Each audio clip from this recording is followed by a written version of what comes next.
friends and fam. It is another edition of Bet on Wednesday from Vegas and from the Bear Cave as well. Jordan Schultz helping us out on Monday. We appreciate it. Today, on Wednesday, we get the Bear, Chris Fallica. Bear, thanks for joining us on Bet today, brother.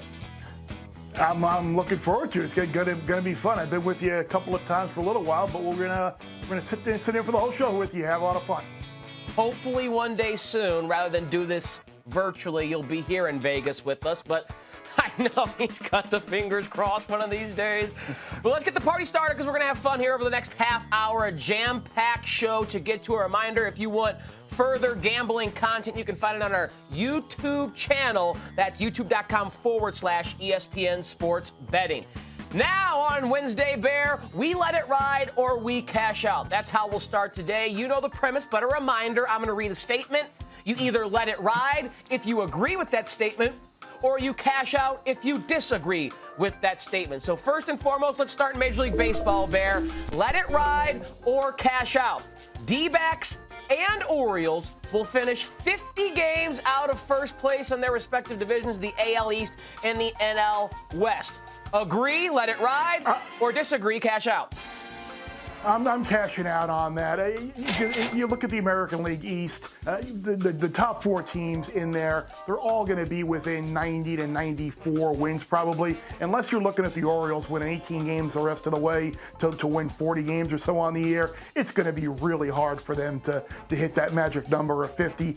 The D-backs, I guess, would have a better chance just because the Dodgers and the Padres are so good. You're looking at a couple of teams that are going to win 100, 105 games or so. And who knows if the Giants can keep up what they're doing. But still, you look at Arizona, they're going to get some wins against another bad team in that division in Colorado. Maybe they get Zach Gallen back soon, which will help that rotation. So I don't think either of them will ultimately wind up finishing 50 games back.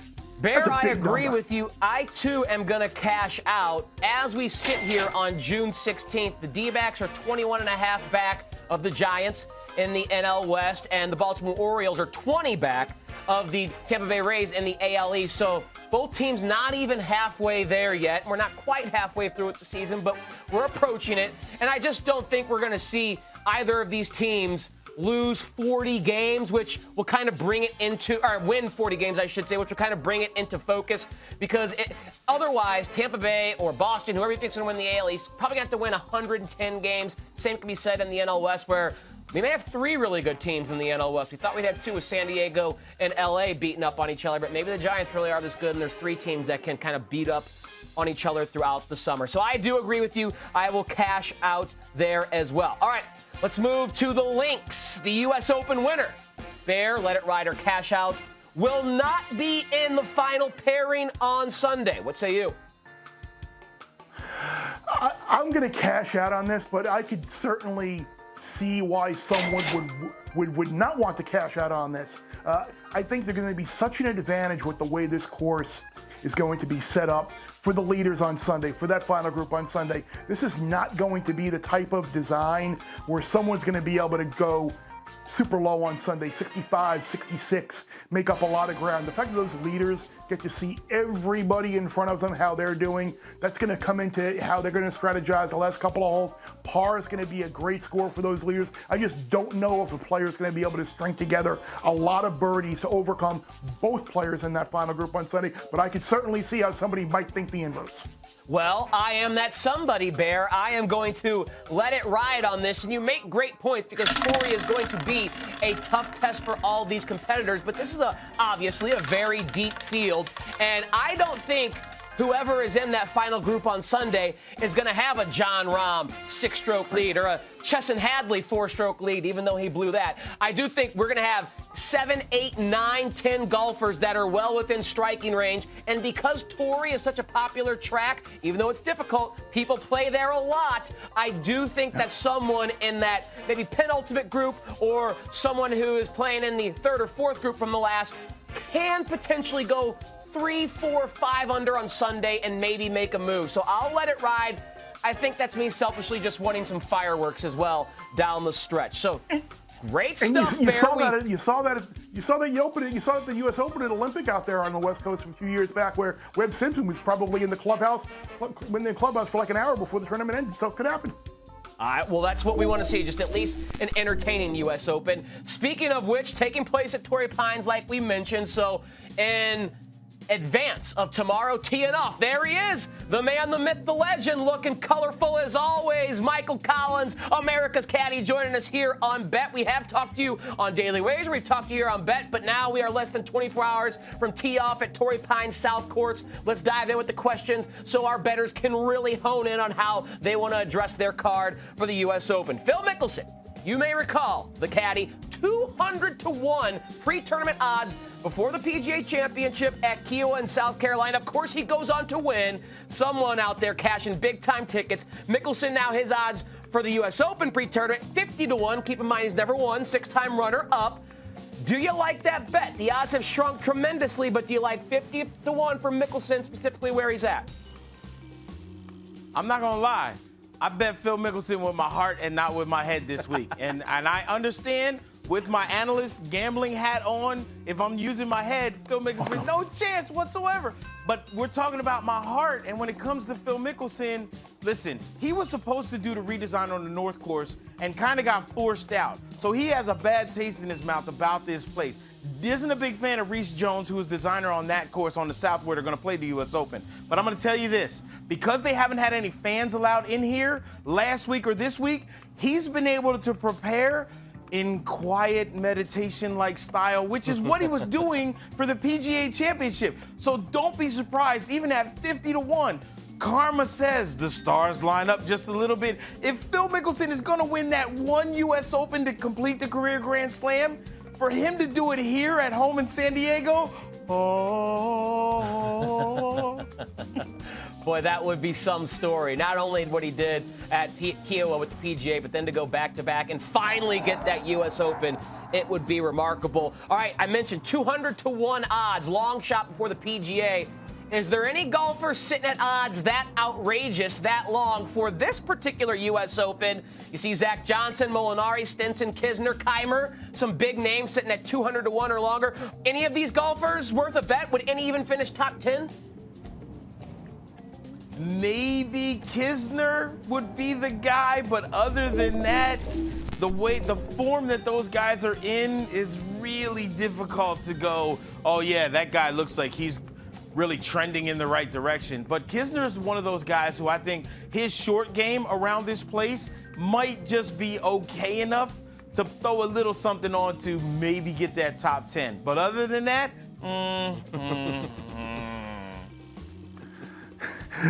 Two guys that are in good form and trending in the right direction going into this tournament, Xander Schauffele and Tony Finau.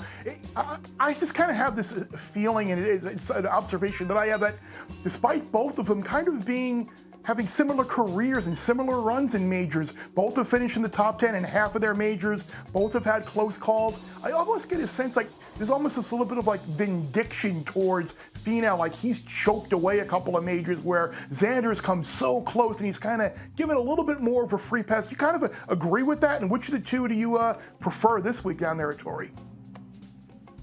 Well, I definitely don't agree with that. I mean, the guys out here understand how difficult it is to win a major, so the fact that Tony Finau's record in majors over the past couple of years has been phenomenal, finishing inside the top 10 almost every time he tees it up in a major for the past couple of years.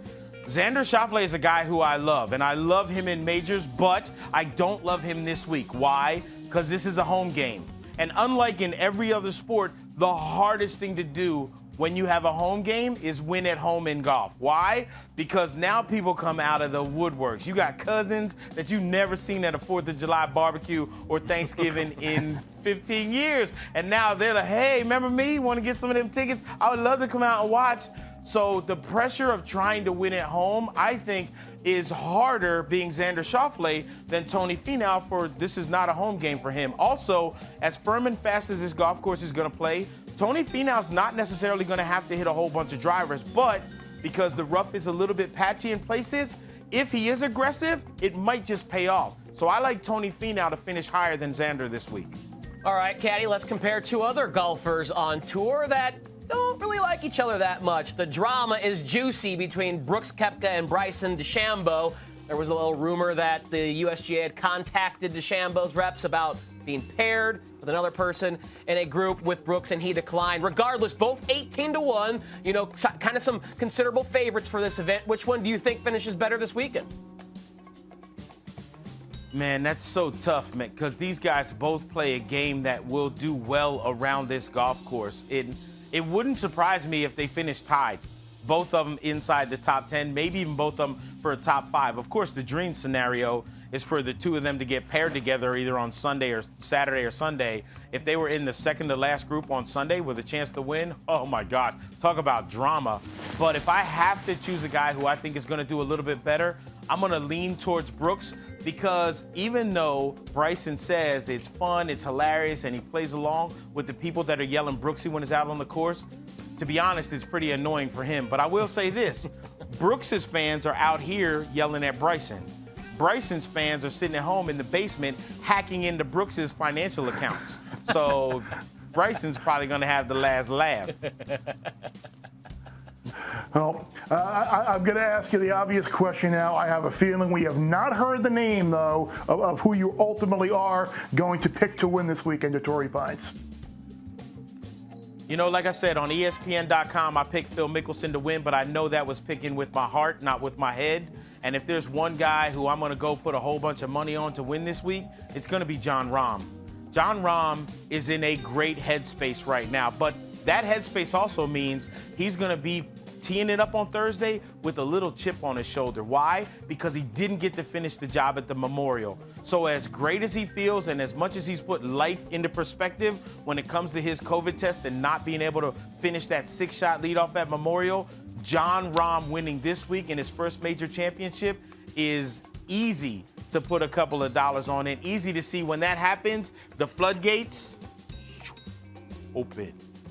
That would be awesome for Jon Rahm to get his first. He is the favorite, our favorite when we talk golf. The caddy, Michael Collins, joining us live from Torrey Pines. Caddy, we appreciate the time. Appreciate you having me. Thanks. All right, Bear, now it's our turn to make our picks. We call it Par 3 here on Bet every Wednesday before we tee off on Thursday. We get to make our picks. We'll alternate back and forth. You're on the tee box. You have honors. We're each given 3 picks. What is your first?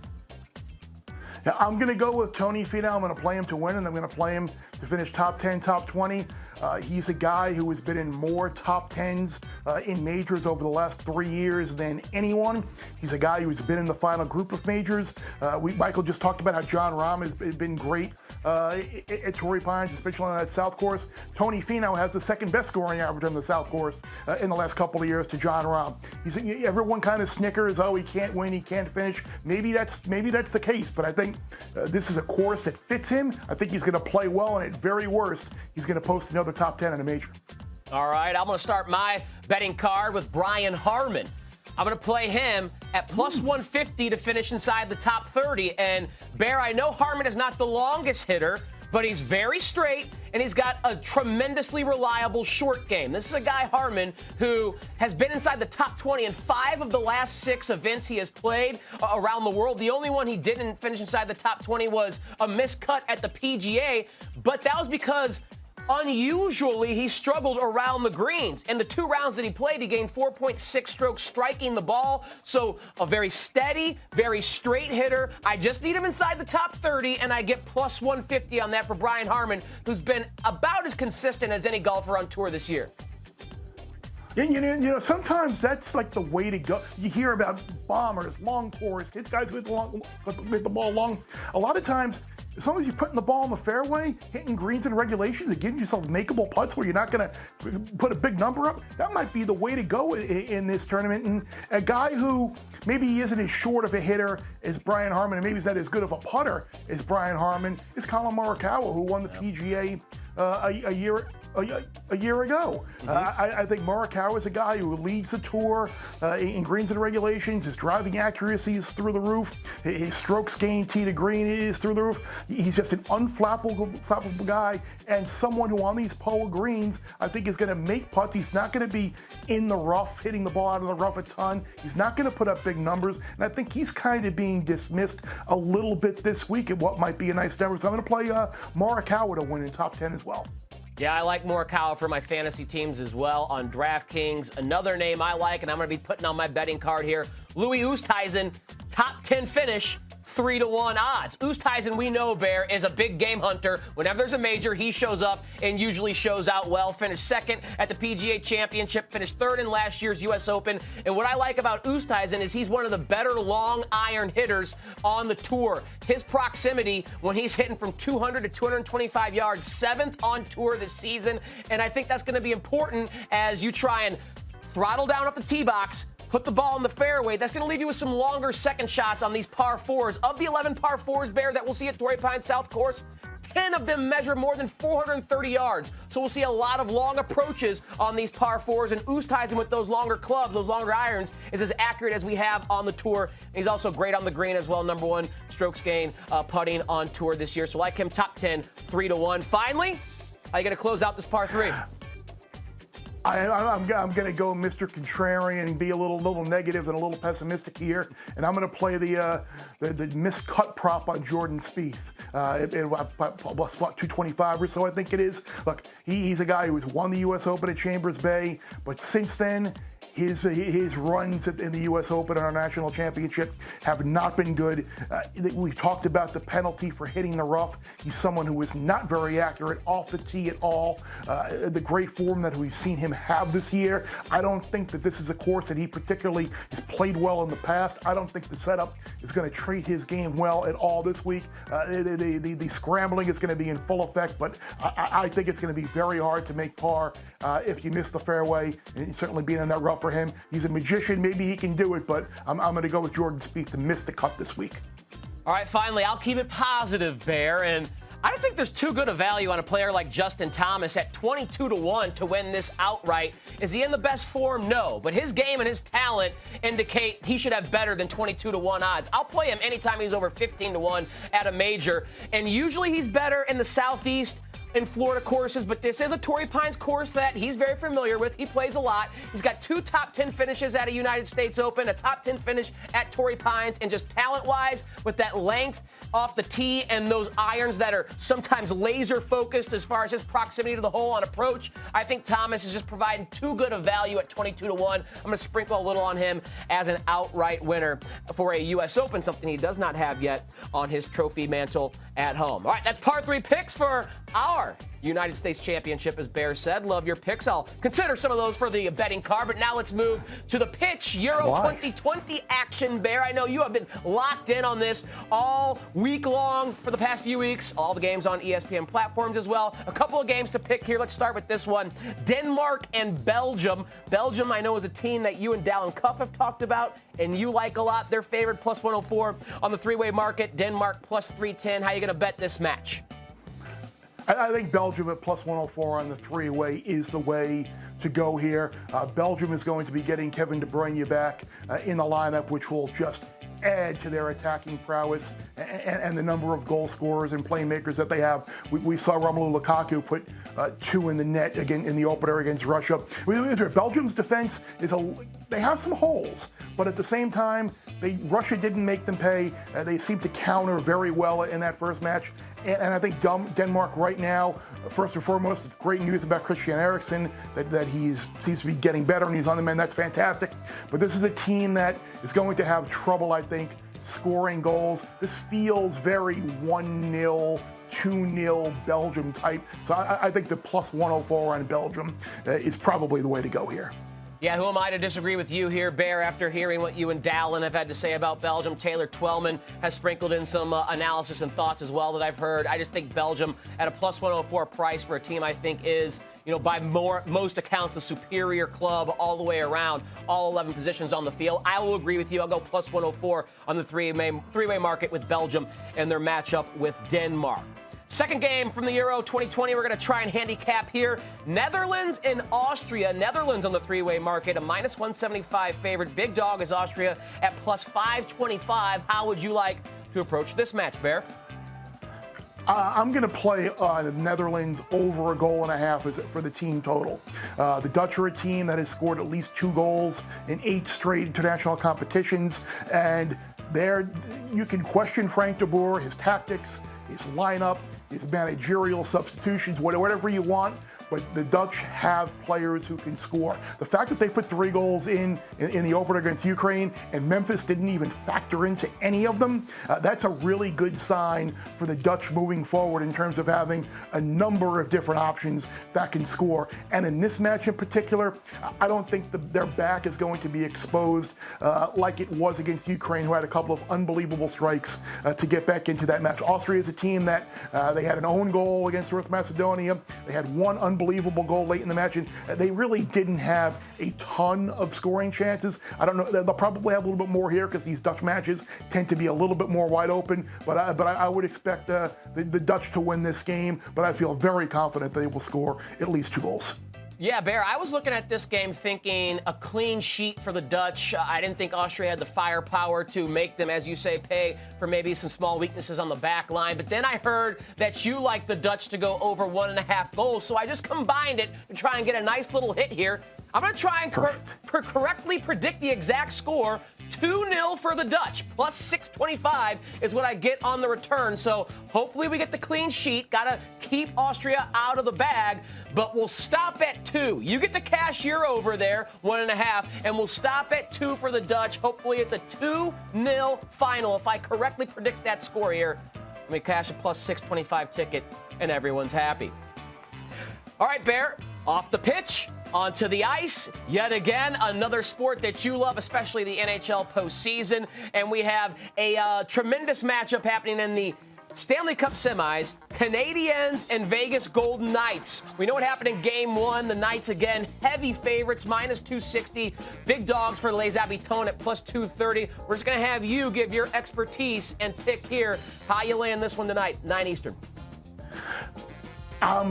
Going to lay the 260 with Vegas, although I might find myself in a situation where I would consider taking the Habs plus the 1.5 on the puck line. Montreal played a pretty good first period the other night, but what worries me is Jeff Petrie might be back, but at the same time, he's going to have this special glove to deal with his dislocated fingers that he has.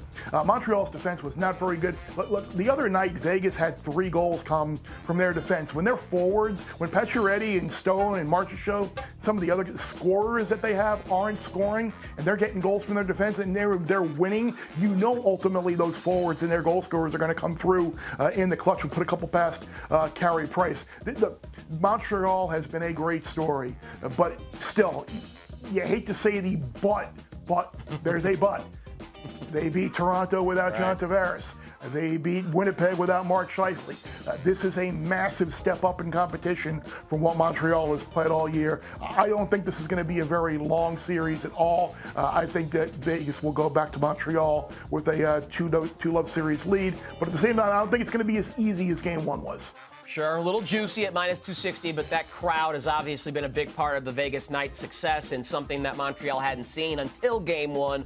We'll see how they do respond to a jam-packed, loud, and raucous T-Mobile Arena down the street. All right, Bear, NHL playoff pick'em in the books. Let's move now to NBA playoff pick'em. We have 2 games tonight. What a crazy morning, by the way, Bear, in the NBA with the news dropping about Kawhi Leonard and Chris Paul. So we'll kind of dissect that as the information that continues to come out. But we know we will not have Kawhi Leonard tonight in Game 5. We start with the Hawks and Sixers, though. Sixers and the Hawks tied up at 2 apiece. Each team has stolen a game on the other team's home floor. How about that win for Trae Young and the Hawks, though, in Game 4? Series back in Philly. Sixers laying 6, total of 223.5. How are you approaching Game 5? I'm going to lay the points with Philadelphia. In watching and observing this series, it just seems like Atlanta has just had to scratch and claw and just kind of get everything to go their right way just to be even in the series.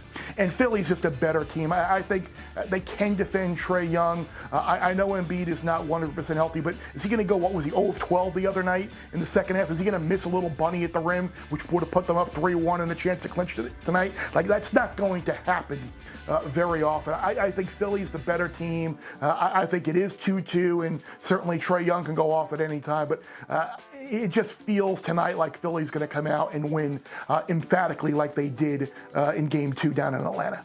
I agree with you. That's the side I'm targeting is the Sixers. My specific bet is a player prop, though. Usually the role players at home feel more comfortable and show up. How about Seth Curry, especially if Embiid is not the dominant Embiid we're used to seeing? Curry may need to pick up a little bit of the scoring slack. So over 2.5 made three-pointers for Curry, who's shooting 57% from deep in this series. At home in games 1 and 2, he was 10 of 15, made 5 triples in game 1, made 5 triples in game 2, shot 67% at Wells Fargo Center from deep. So I think he's going to get the opportunities, 7, 8, 9 triples, and the way he's knocking them down as a Curry, at least 3 or 4 of those should go in, because I do think the Sixers win this game, and Embiid gets help from role players like Seth Curry. All right. We move now to the Western Conference. Clippers and Jazz also tied up at 2 apiece. Obviously, the big news, though, Kawhi Leonard with that knee injury out for Game 5 tonight. That means the Jazz coming back home, 7-point favorites, the total sitting at 220 and a hook. How you playing this one? I'm going to lean towards the under here. The Kawhi injury is offensively and defensively for the Clippers is everything. Who else is going to be able to pick up the scoring slack in that lineup to help Paul George out? I don't know.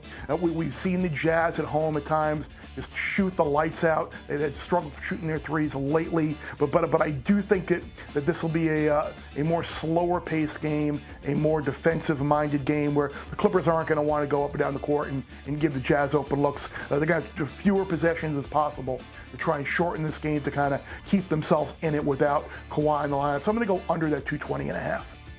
Yeah, I'm going to ride Donovan Mitchell because he has been a cash cow, a cash pony for me ever since returning from injury. His point prop is 33.5. I would play over that.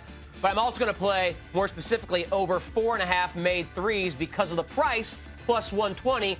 And the fact that Donnie Boy has made 5 or more triples in 5 straight playoff games. That would include, of course, all 4 games against this Clippers team. He won't see the defense of Kawhi Leonard because Kawhi won't be out there. They return home in a great situational spot. Having lost those 2 in L.A., they now get back on their home floor where their arena has been loud and obnoxious. And I think Mitchell, more than most superstars in the postseason, realizes the gravity of the moment. Without Kawhi, he can step on the necks of the Clippers here and deliver another 35, 40-point performance. And hopefully that includes at least 5 made triples at plus 120, something Mitchell has done in 5 consecutive playoff games. By the way, he's shooting almost 13 triples per game this series and knocking them down at a 45% clip. So he's just been absolutely awesome.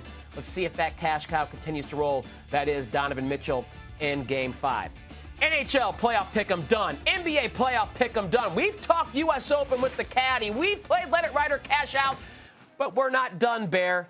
On Wednesdays, before I let you go, we like to give a bonus pick for our bettors out there. So before I let you get back inside the Bear Cave, Bear, what do you have for our listeners and viewers out there? I'm going to play a matchup of the U.S. Open. It's 2 players that I alluded to earlier. There's a matchup there, Colin Morikawa versus Jordan Spieth, with Colin Morikawa a slight favorite over Jordan Spieth. I expect Colin Morikawa to play very well this weekend. I do not expect Jordan Spieth to play well this weekend. I'm going to take Colin Morikawa minus at 105 in the head-to-head matchup for the tournament with Jordan Spieth. Yeah, Morikawa, like I said, is someone that I'm on at least for daily fantasy because of his price relative to his talent, the game that fits that course. I kind of disagree with you a little bit with Jordan Spieth. I know Spieth has had some ups and downs, but I think over the last 4 or 5 months, his game has been very steady. And one thing we admire most about Jordan Spieth, despite not having maybe the innate talent of a Morikawa, these Justin Thomas, the DJs, he's one of the best competitors, one of the best grinders that we have on tour. And that allows him to compete with these big dogs and win with these big dogs at big events like the U.S. Open at Torrey Pines. So I like the bet there because I like Morikawa, but I do think maybe Spieth is going to be a little better than you think this weekend. And before I let you go, Bear, I'm going to turn to the diamond, some baseball, and this may be risky, but I don't know if the Yankees are really that good. Garrett Cole usually is good. They're not. But the Blue Jays, their offense against right-handed pitching and at home, I think you can buy the Blue Jays on the money line, on the run line, and here for more than 3.5 runs. They're first in Major League Baseball against right-handed pitching in homers, slugging, and OPS. They're first at home in slugging, second in homers per game, second in OPS, second in average. This team rakes against righties, and who knows how this substance thing is hurting someone like Garrett Cole. So I'm going to bank on the Blue Jays to rough up Cole a little bit. Right-handed bats, that can dominate at home. Great stuff having you on Bet with us, Bear. We appreciate it as always. We have one more show this week. Tomorrow, same time, same Bet channel. Bear, thank you much. We'll see you later.